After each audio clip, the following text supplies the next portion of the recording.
English stories. The Ugly Fairy. There was once a fairy who was learning how to be a fairy godmother. Most magic and wonderful, she was the kindest and cleverest of all fairies. However, she was also a very ugly fairy. And no matter how much she showed her wonderful qualities, it seemed that everyone was determined to believe that the most important thing about a fairy was her beauty. In the fairy school they ignored her, and every time she flew off on a mission to help a child or anyone else in trouble, before she could say a word they were already screeching and yelling at her, "Ugly! Get out of here, weirdo!" Despite her being little, her magic was very powerful, and more than once she had considered using it to make herself beautiful.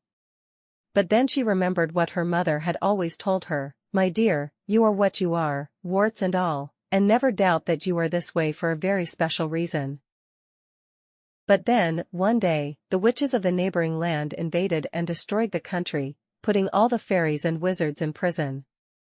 Our fairy, just before being attacked, put a spell on her own clothes and, helped by her ugly face, she managed to pass for a witch.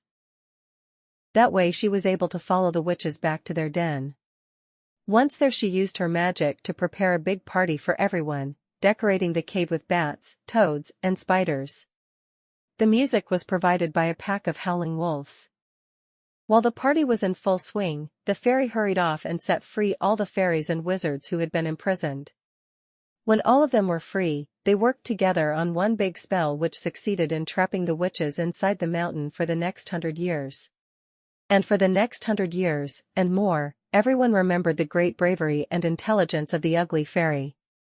And from that day on no one in that land ever saw ugliness as a disgrace.